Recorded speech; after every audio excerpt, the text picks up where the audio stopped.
Hello student, welcome to ज्ञान अभियान। आज की इस क्लास में हम पढ़ने वाले हैं कक्षा 8वीं की हिंदी की पाठ्य पुस्तक का अध्याय 9, कबीर की साखियां। कबीर, जिसके बारे में तो आप सभी को पता है, कितना सुंदर, कितने अच्छी सोच वाले व्यक्ति थे वो, जो हमेशा दूसरों की भलाई के लिए ही जिया करते थे और हमेशा जीते रहे और दूसरों की भलाई में ही उनको अपना सुख दिखता। तो ऐसे ही महान व्यक्ति के बारे में उनकी जो साखियां जो उन्होंने कही, जो उन्होंने लिखी, उसको आज हम पढ़ने वाले हैं, समझने वाले हैं। तो आइए शुरू करते हैं पढ़ना कबीर की साखियां। जाति न पूछो साध की, पूछ लीजिए ज्ञान। मोल करो तलवार का, मोल करो तलवार का, पड़ा रहन दो म्यान। कितना सुंदर लिखा, देखिए। कहते हैं जाति ना पूछो साध, साध यानी साधु व्यक्ति, यानी कि ज्ञानी पुरुष, महात्मा जिसे कहते हैं, कि महात्मा व्यक्ति जो ज्ञानी पुरुष है उसे कभी भी ये नहीं पूछना चाहिए तुम किस जाति के हो, तुम हिंदू हो, मुसलमान हो, किस किस धर्म के हो। उसको हमें कोई मतलब नहीं। हमें क्या पूछना चाहिए? उससे सिर्फ और सिर्फ उसका ज्ञान पूछने, क्या सही है, क्या सही रहेगा हमारे लिए। उससे जो अच्छी सोच है, अच्छा ज्ञान है, ऐसा ज्ञान जिसको जानकर, जिसको समझकर हम अपने जीवन में आगे बढ़ सकते हैं, जो समाज की भलाई के लिए, जो हमारी भलाई के लिए है, चाहे वो किसी भी धर्म, किसी भी समुदाय से हो। हमें साधु से उसकी जाति को कभी भी नहीं पूछना चाहिए, क्योंकि हमें उसकी जाति से कुछ लेना नहीं। हमें किससे लेन देना है? उसके सच्चे ज्ञान से। जो उसके पास इतना ज्ञान है, उस ज्ञान को हमें प्राप्त कर लेना है। वो किसी भी जाति का हो, किसी भी ऊंची नीची जाति का, हमें उससे कोई फर्क नहीं पड़ता। हमें फर्क पड़ता है उसके पास जो ज्ञान है, उस ज्ञान से। तो कभी भी हमें ज्ञानी व्यक्ति से उसकी जाति के बारे में नहीं पूछना चाहिए। हमें सिर्फ और सिर्फ उससे ज्ञान की बातों का ही ज्ञान ग्रहण करना चाहिए। उदाहरण देके समझाने के लिए कबीर जी ने क्या कहा कि मोल करो तलवार का, पड़ा रहन दो म्यान। जो तलवार है, जिससे लोग योद्धा लड़ाई करते हैं, आपको अपने टीवी में या फिर महाभारत में देखा होगा, तलवार से लड़ाई होती है रामायण में। तो कबीर ने क्या कहा कि जो म्यान, म्यान जो तलवार को रखने का जो साधन होता है, जिसके अंदर तलवार को रखा जाता है, जो इतना बड़ा होता है उसके अंदर तलवार को रख देते हैं। तो जो म्यान है, चाहे लोहे की हो या फिर हीरे मोती की हो, किसी भी चीज की हो, उसको क्या करना है? उसमें तलवार को ही तो रखना है। मेन मेन उद्देश्य क्या? तलवार को संभाल के रखना बस। चाहे वो कागज का हो, प्लास्टिक का हो, बोरी का हो, लोहे का हो, हीरे मोती का हो, उसके अंदर हम सिर्फ और सिर्फ तलवार को ही रख सकते हैं। लेकिन जो तलवार का काम है वो म्यान नहीं कर सकती। तलवार लड़ाई के काम आती है, तो क्या हम म्यान से लड़ सकते हैं? नहीं। हमें किससे मतलब होता है? सिर्फ तलवार को संभाल कर रखने से। क्योंकि जब मुसीबत पड़ती है तो तलवार का ही प्रयोग किया जाता है। तलवार से ही लोग लड़ाई करके जीत जाते हैं। तो म्यान तो चाहे लोहे की हो या फिर सोने की, हीरे मोती की, उससे कुछ नहीं होता। बिल्कुल उसी प्रकार जैसे हमें तलवार का प्रयोग करना होता है, म्यान का नहीं। चाहे वो म्यान सस्ती हो या महंगी, लोहे की हो, किसी भी चीज की हो, फिर हीरे मोती क्यों ना हो, म्यान का मोल नहीं होता। मोल होता है सिर्फ और सिर्फ तलवार का। बिल्कुल उसी प्रकार से साधु व्यक्ति का, उसकी साधु व्यक्ति की जाति का मोल नहीं है। मोल किसका है? साधु के पास जो ज्ञान है, उस ज्ञान का। तो हमें म्यान से कोई मतलब नहीं, क्योंकि हमारे लिए तलवार जरूरी है। बिल्कुल उसी प्रकार साधु व्यक्ति की जाति से हमें कोई मतलब नहीं, हमारे लिए ज्ञान जरूरी है। और इसीलिए हमें कभी भी साधु व्यक्ति, सज्जन व्यक्ति, ज्ञानी पुरुष से उसकी जाति धर्म के बारे में जानकारी नहीं लेनी चाहिए। हमें सिर्फ उससे ज्ञान प्राप्त करना चाहिए। आवत गारी एक है, उलटत होई अनेक, कह कभी नहीं उलेटिए वही एक की एक। देखिए कितना सुंदर लिखा कबीरदास जी ने कि आवत गारी एक है, कि जो गाली यानी कि ऐसे शब्द जो गलत हैं, अपशब्द जिन्हें हम कहते हैं, कि अगर हमें अपशब्द आते हैं, अपशब्द बोलना हम जानते हैं, और हम एक गाली किसी को देते, किसी को एक अपशब्द कह देते हैं, तो क्या होता है? जिस व्यक्ति को हमने देखकर या किसी बात से नाराज होकर, परेशान होकर किसी को हमने एक अपशब्द कह दिया, तो क्या होगा? जिस व्यक्ति को हमने कहा, जो सामने वाला व्यक्ति है, वो हमें बहुत सारे अपशब्द कहेगा। हमने सिर्फ एक कहा है, वो हमें 4 5 6 10 कितना भी कह सकता है।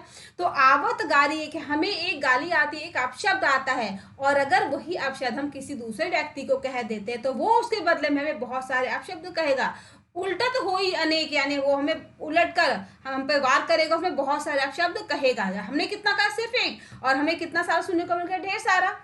कह कभी नहीं उलटी। कबीरदास जी कहते हैं कभी भी हमें उलटकर उल्टा नहीं बोलना चाहिए, उल्टा नहीं बोलना चाहिए, वही एक की एक, यानी कि जो सही बात है हमें सिर्फ वही बोलनी चाहिए। अपशब्द ये गाली गलौज नहीं करना चाहिए, क्योंकि अगर हम किसी को एक गाली देते हैं तो हमें सुनने में ढेर सारी गालियां, ढेर सारे अपशब्द सुनने को मिलते हैं। हमें कभी भी किसी को भी अपशब्द नहीं बोलने चाहिए, वरना वरना क्या होगा, हमें बहुत सारे अपशब्द सुनने को मिल जाएंगे। माला तो कर में फिरे, जीभी फिरे मुख माही, मनुआ तू दसों दिसे फिरे, यह तो सुमिरन नाही। माला जो हम पहनते हैं गले में, है ना, तो कर में फिरे, कर यानी हाथ। आपने देखा होगा जो पूजा पाठ करने वाले लोग, जो पंडित लोग हैं, फिर घर में दादा दादी हैं, वो लोग क्या करते हैं, माला घुमाते रहते हैं, हाथ में उसको मोती ले लेते हैं, उसको हाथ से राम नाम भगवान का नाम जपते हैं एक एक मोती से। तो कहते कबीरदास ने किया कि जो माला है वो तो कर में यानी हाथ में घुमाते फिरती रहती, उसको हाथ में पकड़ मोती जो तो भगवान का नाम जपते हैं और एक एक मोती को नीचे करते जाते। तो माला जो है वो हाथ में ही फिरती रहती है। जीभी यानी जीभ, फिरे मुख माही, और जो जीभ है वो हमारे मुंह के अंदर ही अंदर घूमती रहती है। माला कहाँ होती है, माला हमारे हाथ में घूमती है और जीभ हमारे मुंह के अंदर घूमती रहती है। मनुआ तू दसु दिसे फिरे, मनुआ यानी जो हमारा मन है वो दहु दिसी फिरे, दहु यानी 10 और दिसी यानी दिशाएं, यह तो सुमिरन नाही। जो हमारा मन है, जो हमारे अंदर हमारे हृदय में है, जो हमारा मन है वो तो 10 दिशाओं में घूमता रहता है। हम अपने घर में बैठे बैठे अपनी कुर्सी पर अपने बिस्तर पे बैठे हुए सोच लेते हैं, ओहो अगर मैं पाकिस्तान गया होता तो कितना मजा आता, मैं भी नानी के घर गई होती तो कितना अच्छा था। तो हमारा, हम बैठे अपने घर में है, लेकिन जो हमारा मन है दुनिया के पूरे ब्रह्मांड का भ्रमण करके आ जाता है। हम एक जगह बैठे बैठे कभी यहाँ कभी सोचते हैं और मन ही मन खुश होते हैं, पूरा घूम घाम के आ भी जाते हैं अपने कमरे में बैठे बैठे होने के बावजूद। तो जो हमारा मन है वो 10 दिशाओं में घूमता रहता है, यह तो सुमिरन नहीं। तो हमारा मन मात्र 10 दिशाओं में घूमता है, इधर उधर हर जगह सोचता घूमता रहता है, लेकिन जो सही सुमिरन है यानी जो भगवान के ईश्वर का नाम का सुमिरन है वो हमारा मन सुमिरन नहीं करता, नहीं ईश्वर का नाम नहीं लेता, सच्चाई से ईश्वर का स्मरण नहीं करता, ईश्वर को याद नहीं करता। हमारे मन को क्या करना चाहिए, हमारे मन, कबीर घासना नींद ये, जो पाऊं तली होई, उड़ी पड़े जब आंखी में खरी दुहेली होई। कबीरदास ने क्या किया, कबीर घासना नींद ये, जो पाऊं तली होई, पाऊं मतलब पैर, तली मतलब तल, जो पैर है, पैर की जो नीचे का हिस्सा होता है जिसे हम तलवा कहते हैं, वो कि जो जमीन पर जब हम चलते तो वहां पे घास रास्ते में होती है, आपने देखा होगा पार्क में वहां जो घास होती है। तो कबीरदास जी ने क्या कि जब हम चलते हैं तो जो पैरों के नीचे घास है उसको कभी भी पैरों से कुचलना नहीं चाहिए। ये नहीं सोच रहे घास ही तो पैरों के नीचे से पैर से कुचल देते हैं, हमें उस घास को कभी भी तुच्छ और छोटा समझकर अपने पैरों के नीचे कुचलना दबाना नहीं चाहिए। उड़ी पड़े जब आंखी में खरी दुहेली होई, खरी मतलब बहुत ज्यादा और दुहेली मतलब दुख, तकलीफ, कष्ट। तो कबीरदास ने क्या कहा कि यही घास जिसे हम पैरों से कुचल देते हैं, पैरों से मरोड़ देते हैं, नाश खराब कर देते हैं, उसी घास का अगर छोटा सा टुकड़ा, छोटा सा तिनका उड़कर अगर हमारी आंख में पड़ जाता है तो हमें बहुत ज्यादा दर्द होता है। यानी कि छोटी सी छोटी चीज भी चाहे कितनी ही छोटी क्यों ना हो, हमें उसको तुच्छ और छोटा नहीं जानना चाहिए। अगर गलती से वही हमें दुख देने पर आ जाए तो हमें बहुत दुख दे जाती। जैसे घास जो हमारे पैरों के नीचे है, अगर उसको एक तिनका हमारे आंख में पड़ जाता है तो कितना दर्द होता है। आपने देखा भी होगा, अगर कुछ छोटा तिनका, कुछ छोटा कीड़ा, कुछ घास या कुछ भी आपकी आंख में लग जाए और हम आंखों को रगड़ते तो कितनी तकलीफ होती है, आंख में लाल हो जाती है, सूज जाती है। तो कबीरदास ने इस दोहे के माध्यम से क्या कहा है कि हमें कभी भी छोटी चीज को जो हमारे पैरों के नीचे आए तो छोटा नहीं समझना चाहिए, उसको खराब नहीं करना चाहिए, क्योंकि यदि वो हमारी आंख में पड़ जाए तो हमें बहुत तकलीफ देगी। यानी कि हमें कभी भी किसी भी व्यक्ति को छोटा समझकर कह रहे तो बहुत छोटा, छोड़ो उसको रहने, उसको कोई वैल्यू नहीं, इसी को मान सम्मान नहीं, हमें ऐसा सोचो किसी व्यक्ति का अपमान नहीं करना चाहिए कि हमें नहीं पता कि हमें उस व्यक्ति के कारण कब बहुत ज्यादा कष्ट झेलना पड़ जाए। तो हमें कभी भी किसी का भी अपने से छोटा समझकर ये सोच के फालतू है, बेकार है, छोटा सा, ऐसा कुछ, इसकी कोई वैल्यू नहीं है, हमें कभी भी किसी का अपमान नहीं करना चाहिए। जग में बैरी होए नहीं, जो मन शीतल होए, या आपा को डारी दे, दया करे सब कोई। जग यानी दुनिया, बैरी मतलब दुश्मन, कि इस दुनिया के अंदर कोई भी दुश्मन नहीं हो सकता जो मन शीतल होए।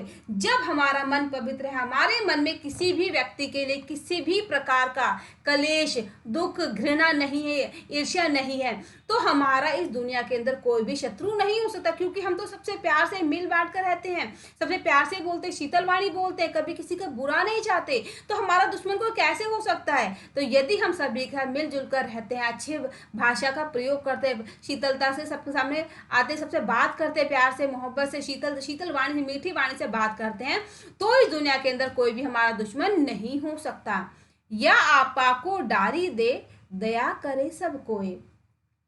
या फिर जब हम आपा, यानी आपा होता घमंड, अहम, जिसे कहते हैं मैं की भावना, मैं सबसे बेस्ट हूँ, मैं सबसे अच्छा हूँ। तो जब हम अपने मैं यानी अपने अहम को हटा देते हैं, त्याग कर देते हैं, और फिर सबसे दया करना शुरू, सबके ऊपर दया करने लग जाते हैं, तो हमारा मन बहुत ही ज्यादा शीतल हो जाता है। और जब हमारा मन शीतल जाएगा तो दुनिया के अंदर हमारा कोई भी दुश्मन नहीं हो सकता। यानी कि हमें हमेशा अपने अहम को हटा, अपने से दूर रखना चाहिए, कभी भी उसको अपने पास नहीं आने देना चाहिए, त्याग कर देना चाहिए। अपने अंदर ईगो यानी घमंड नहीं रखना चाहिए किसी भी व्यक्ति के लिए। इस दुनिया में किसी भी व्यक्ति, किसी प्राणी, किसी भी पशु के लिए कभी भी हमें घमंड की भावना को अपने अंदर नहीं स्थान देना चाहिए। जब हमारे अंदर घमंड नहीं होगा तो हमारे अंदर क्या होगा, सबके दया होगी, सभी के ऊपर हम दया करेंगे, सभी का भला चाहेंगे, और इस स्थिति में हमारा मन बिल्कुल शांत हो जाएगा, शीतल हो जाएगा, क्योंकि हमारे सिर्फ दया भरी, हम किसी का बुरा ही नहीं चाहते, हमेशा सबका भला चाहते हैं। जब हम सबका भला चाहेंगे तो जाहिर सी बात है हमारा ही भला होगा, यानी कि हमें भी सुख मिलेगा। और इस स्थिति में जब हम हमारे पास चारों तरफ से सिर्फ सुख और सुख, शीतलता ही शीतलता आ रही है, तो हमारा कोई भी शत्रु नहीं हो सकता। यानी कि हमें अपने अंदर के अहम को त्याग कर हमेशा सर्वस्व निछावर की भावना को रखना चाहिए।